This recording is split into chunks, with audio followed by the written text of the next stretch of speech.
கலைஞர் அவர்களின் நூற்றாண்டை முன்னிட்டு திமுக கழக மகளிரணி சார்பில் தேசிய அளவிலான மகளிர் உரிமை மாநாடு நடைபெறுகிறது. தமிழ்நாடு முதலமைச்சர் தளபதி அவர்களின் தலைமையில் அன்னை சோனியா காந்தி உள்ளிட்ட பல முக்கிய தலைவர்கள் மாநாட்டில் உரையாற்ற உள்ளனர். திமுக துணை பொதுச் செயலாளர் திருமிகு கனிமொழி கருணாநிதி அவர்கள் முன்னிலை வகிக்கிறார். நாள் அக்டோபர் 14, நேரம் மாலை 4:30 மணி அளவில். இடம் நந்தனம் YMCA திடல், சென்னை. அனைவரும் வாரீர். Thank you, Chief Minister of Tamil Nadu, Thiru DMK Stalin, for inviting me to this Women's Rights Conference. We are assembled here to commemorate the work and memory of the great son of India, Thiru Dr. K. Karunanidhi, lovingly called Kalanja. மாண்புமிகு ஸ்டாலின் அவர்களே, அன்பிற்குரிய கனிமொழி அவர்களே, மேடையிலே அமர்ந்திருக்கக்கூடிய மகளிர் தலைவர்களே, இந்த அருமையான நாளில் ஒரு மாபெரும் தலைவருடைய நூற்றாண்டு விழாவை முன்னிட்டு நடத்தப்படுகின்ற இந்த மகளிர் உரிமை மாநாட்டிற்கு என்னை அழைத்த முதலமைச்சர் ஸ்டாலின் அவர்களுக்கு என் நெஞ்சார்ந்த நன்றியினை தெரிவித்துக் கொள்கிறேன். A leader of many talents, a writer, a poet, a journalist, a chief minister of many terms, but above all, a leader who believed deeply in the upliftment of the deprived. தன்னுடைய வாழ்க்கை முழுமையும் ஏழை எளிய மக்களுக்காக உழைத்தவரும், இந்திய தாயினுடைய தவப்புதல்வர்களில் ஒருவரும், நம்மால் அன்போடு கலைஞர் என்று அழைக்கப்படக்கூடியவருமான அருமைக்குரிய தலைவர் கலைஞர் அவர்கள் ஒரு பன்முகத்தன்மை கொண்ட ஒரு மாபெரும் தலைவர். ஒரு எழுத்தாளராக, ஒரு பத்திரிகையாளராக, ஒரு முதலமைச்சராக, ஒரு நிர்வாகியாக அவர் ஆற்றிய பணிகள் மகத்தான பணிகள். He believed in equality of all, regardless of faith, caste, language or region. And ahead of his time, he was a champion of gender equality, which has now become something of a national movement. மாநிலம், மொழி, சாதி, மத நம்பிக்கை இவற்றிற்கெல்லாம் அப்பாற்பட்டு எல்லோரையும் சமத்துவமாக பார்க்கக்கூடிய ஒரு அருமையான தத்துவத்திலே அவர் நம்பிக்கை கொண்டிருந்தார். தன்னுடைய வாழ்நாளின் போது அதிகமாக பேசப்படாத பாலின சமத்துவத்தை அவர் சிந்தித்து அதற்காக போராடுகின்ற ஒரு போராளியாக தன்னை அடையாளப்படுத்திக் கொண்டார். இன்று அது ஒரு தேசிய இயக்கமாக கொண்டாடப்படுகின்ற சூழ்நிலை உருவாகி இருக்கிறது. Our women have made India proud in multiple fields and sectors, in spite of the shackles of tradition, patriarchy, and culture that stood on the way. This struggle for equality has had many ups and downs. But today, Indian women shine in many spheres. To mention just a few: science, knowledge, skills, culture, and sports, and politics. And above all, as centers of our families and leaders of people. நம்முடைய பெண்கள் இந்தியாவிலே மிக மகத்தான சாதனைகளை செய்திருக்கிறார்கள். மரபு வழி சமூகம், ஆணாதிக்க சமூகம், கலாச்சாரம் என்கிற தடைகளை எல்லாம் மீறி அவர்கள் மிக அருமையான சாதனைகளை செய்து முடித்திருக்கிறார்கள். இந்த நீண்ட நெடிய போராட்டத்தில் ஏற்றங்களும் இருந்திருக்கின்றன, இரக்கங்களும் இருந்திருக்கின்றன. ஆனால் இன்று இந்திய பெண்கள் பல்வேறு துறைகளிலே ஒளிர்கிறார்கள். சிலவற்றை சொல்ல வேண்டும் என்று சொன்னால், விஞ்ஞானத்திலே, அறிவிலே, ஆற்றலிலே, கலாச்சாரத்திலே, விளையாட்டிலே, இவை எல்லாவற்றிற்கும் மேலாக நம்முடைய குடும்பத்தினுடைய மைய பொருளாக மக்களுடைய தலைவர்களாக அவர்கள் ஆற்றுகின்ற பணி மகத்தானது. இருந்தாலும் கூட இந்த போராட்டம் இன்னும் நீண்ட தூரம் பயணிக்க வேண்டும், இன்னும் பல்வேறு தடைகளை தாண்ட வேண்டும். Yet, we all know this struggle continues, and there are many more frontiers to cross, especially for our disadvantaged sisters. இருந்தாலும் நம்முடைய ஏழை எளிய சகோதரிகள் இன்னும் ஏராளமான தடைகளை தாண்டித்தான் இந்த சமத்துவத்தை பெறுவதற்கான சூழ்நிலை உருவாகி இருக்கிறது. The remarkable non-violent freedom struggle led by Mahatma Gandhi placed a strong emphasis on gender equality. In 1928, the draft constitution was being crafted under the chairmanship of Motilal Nehru, and the Karachi Resolution of 1931, framed by Jawaharlal Nehru. Both these documents championed women's rights, advocating for equal voting rights, political and economic rights, and fair wages. They laid the foundation for women to play an equal role in our nation's building. They embodied the promise of universal suffrage, gender equality, and the socialist equitable society. And this spirit continued when the Constitution of India, under the leadership, chairmanship of Dr. B.R. Ambedkar, was ultimately framed. Mahatma காந்தியினுடைய தலைமையிலே ஏற்றுக்கொள்ளப்பட்ட சாத்வீகமான வன்முறையற்ற சுதந்திர போராட்டம் மகளிர் சமத்துவத்தை முன்னிலைப்படுத்தியது. 1928 அரசியல் சாசன சட்ட வரைவு மோதிலால் நேரு அவர்கள் தலைமையிலான குழு தயார் செய்து அந்த அறிக்கையை சமர்ப்பித்தது. அதற்கு பிறகு கராச்சியிலே நடந்த அகில இந்திய காங்கிரஸ் மாநாட்டில் இந்த தேசத்தினுடைய முதல் பிரதமர் ஜவஹர்லால் நேரு அவர்கள் கராச்சி தீர்மானம் என்கிற பெயரிலே வடிவமைக்கப்பட்ட தீர்மானங்கள், இந்த இரண்டு ஆவணங்களும் பெண்களுடைய உரிமைகளை கொண்டாடுவதிலும் அவர்களுக்கு வாக்குரிமை அளிப்பதிலே சமத்துவம் வழங்கப்பட வேண்டும் என்பதையும், பொருளாதாரத்திலும் அரசியலிலும் செயல்பாடுகளிலே அவர்களுக்கு சரியான பங்கு தரப்பட வேண்டும் என்பதையும் வலியுறுத்தியது. இந்த இரண்டு ஆவணங்களும் தந்த அடிப்படையில் தான் நம்முடைய பெண்கள் ஒரு மிகப்பெரிய ஒரு சமூக மாற்றத்திற்கான முன்னெடுப்பை நோக்கி பார்க்க ஆரம்பித்தார்கள்.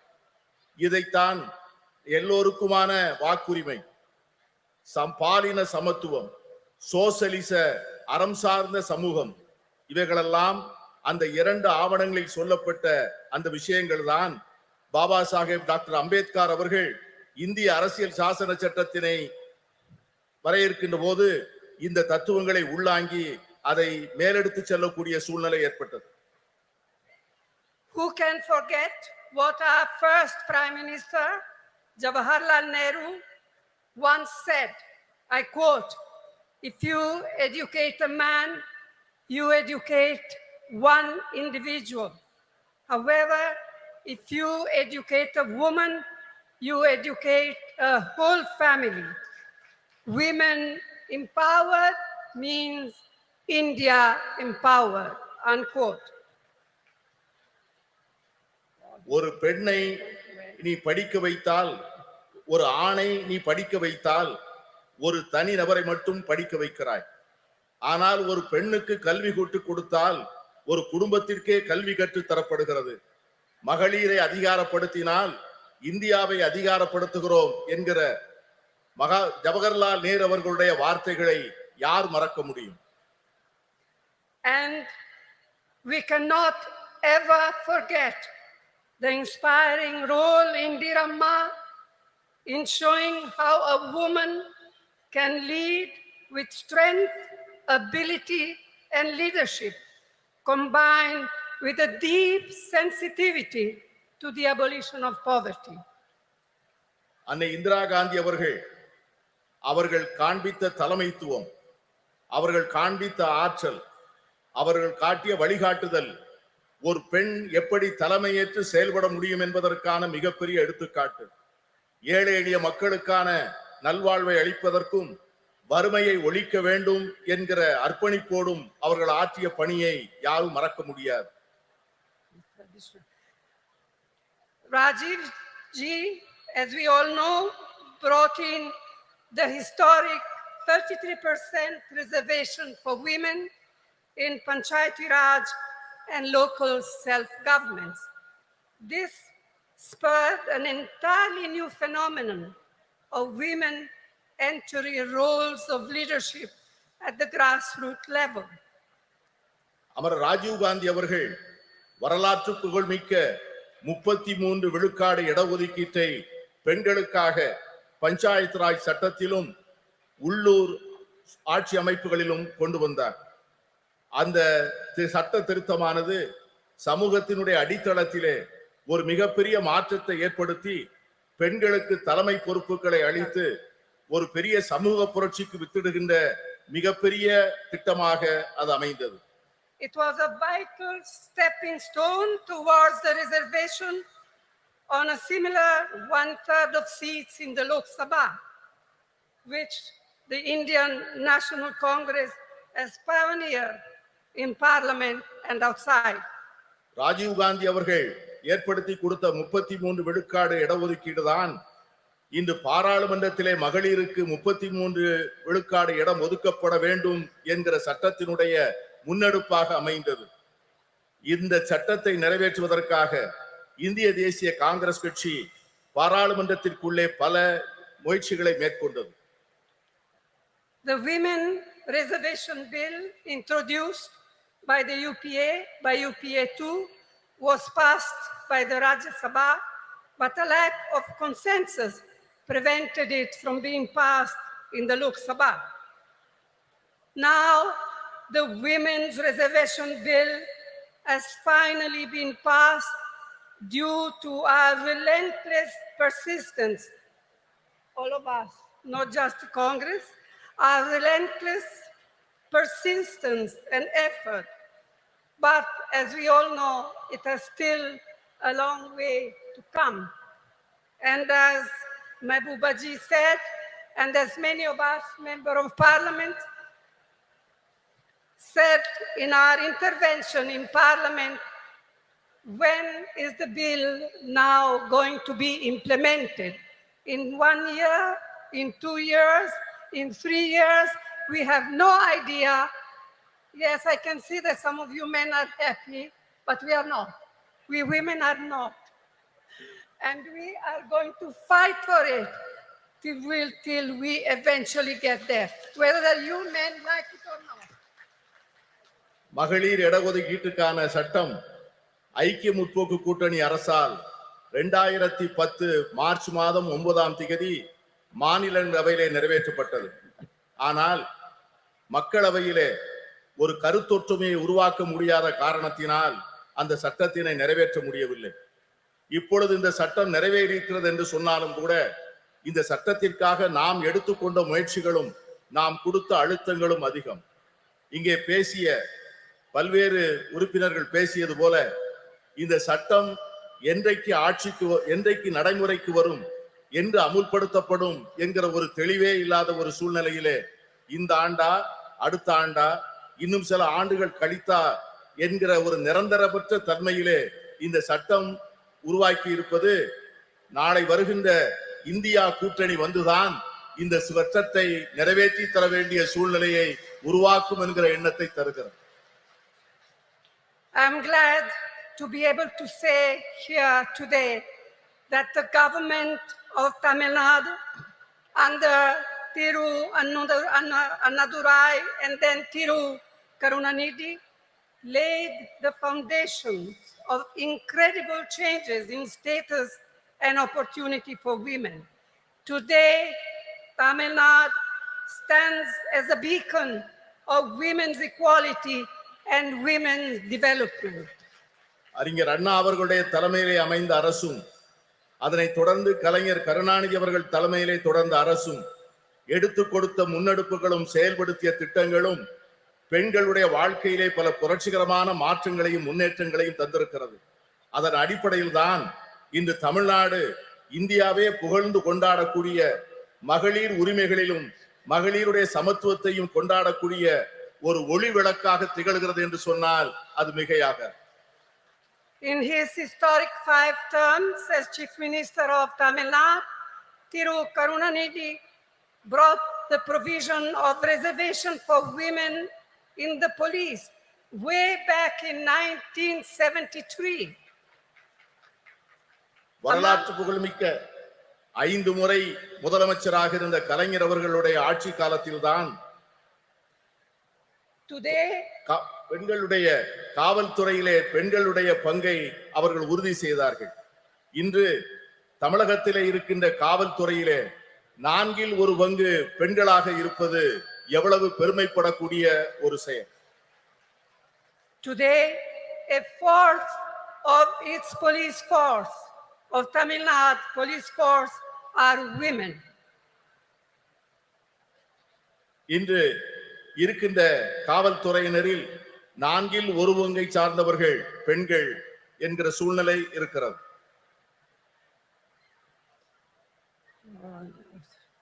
Another very important initiative brought in by Karunanidhi was the reservation for women in government positions. Today, women's participation in government services exceeds 30%. And I am told that just recently, Chief Minister MK Stalin has raised it to 40%. And I commend your Chief Minister for this.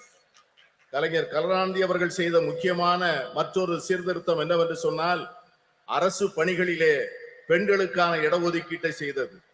அதன் விளைவாக அரசு பணிகளிலே 30 விழுக்காட்டை சார்ந்தவர்கள் பெண்களாக இருந்தார்கள். இன்று நம்முடைய முதலமைச்சர் ஸ்டாலின் அவர்கள் தலைமையிலே செயல்படுகின்ற அரசு அந்த 30 விழுக்காட்டை 40 விழுக்காடாக உயர்த்தி பெண்களை பெருமைப்படுத்தி இருக்கிறது. And it comes at no surprise that through initiatives like the midday meal program, the promotion of women empowerment, and encouragement of female education, Tamil Nadu boasts today of some of the most impressive maternal and infant mortality rates in India. பெண்களுடைய நல்வாழ்வுக்காக தமிழக அரசால் எடுத்துக்கொள்ளப்பட்டிருக்கின்ற பல்வேறு திட்டங்கள், சத்துணவு திட்டங்கள், பெண்களுடைய நல்வாழ்வுக்காக எடுத்துக்கொள்ளப்படுகின்ற மருத்துவ துறையிலே செயல்படுத்தப்படுகின்ற திட்டங்கள், தாய்மார்களுக்காகவும் பால் குடிக்கும் சேய்களுக்காகவும் அரசாங்கம் நிறைவேற்றுகின்ற பல்வேறு திட்டங்கள் மிக சிறப்பாக செயல்படுகின்ற காரணத்தினால்தான் இன்று தமிழ்நாட்டிலே தாய் சேய் இறப்பு விகிதம் இந்தியாவிலேயே மிக குறைந்த நிலையிலே இருப்பதற்கு காரணம் அதுதான். It is unfortunate that many of these efforts and programs to help to empower women have not been reflected at the national level. In fact, instead of mitigating problems faced by women, the last 9 years have seen a sustained effort on part of the Modi government to turn our women purely into symbols, to be counted and appreciated only in their restricted traditional roles in a patriarchal framework. கடந்த 9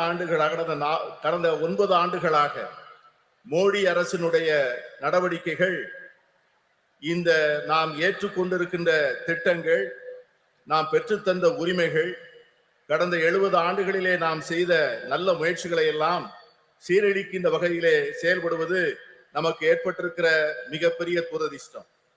பெண்களை ஒரு அடையாள சின்னமாக மாற்றி பழமையிலும் மரபு வழியிலும் ஏற்கனவே பின்பற்றி வருகின்ற பாரம்பரிய சூழ்நிலையில் மட்டும்தான் பெண்கள் இருக்க வேண்டும் என்று எண்ணுகிறது இந்த அரசே ஒழிய, அவர்களுக்காக ஒரு புதிய சுதந்திரத்தையும் உரிமைகளையும் அளிக்க அவர்கள் தயாராக இல்லை. இதை போலத்தான் எல்லா துறைகளிலும் எல்லா சுதந்திரத்திற்கும் சமத்துவத்திற்கும் அறம் சார்ந்த சமுதாயத்திற்குமாக நாம் பெற்ற அனைத்து உரிமைகளையும் கடந்த 9 ஆண்டுகளாக அவைகள் அனைவரும் தொடர்ந்து முறையாக சீரழிக்கப்பட்டு வருவதை நான் சுட்டிக்காட்ட விரும்புகிறேன். I am confident that we, the like-minded parties of the India Alliance, can and will take urgent steps needed to make women's equality a reality. நான் உறுதியாக நம்புகிறேன், நாம் ஏற்பாடு செய்திருக்கிற இந்தியா கூட்டணி என்கிற இந்த அற்புதமான ஏற்பாடு இதை போன்ற சமச்சீரற்ற தன்மைகளை எல்லாம் நீக்கி பெண்களுக்கு உண்மையாகவே அவர்களுக்கு ஒரு சமத்துவ உலகை உருவாக்கி கொடுப்பதற்கான மிக அவசரமான நடவடிக்கைகளை நிச்சயம் மேற்கொள்ளும் என்று நான் உறுதியாக நம்புகிறேன். And it is my fervent hope that we in the India Alliance will see to it that the bill will be implemented as soon as possible.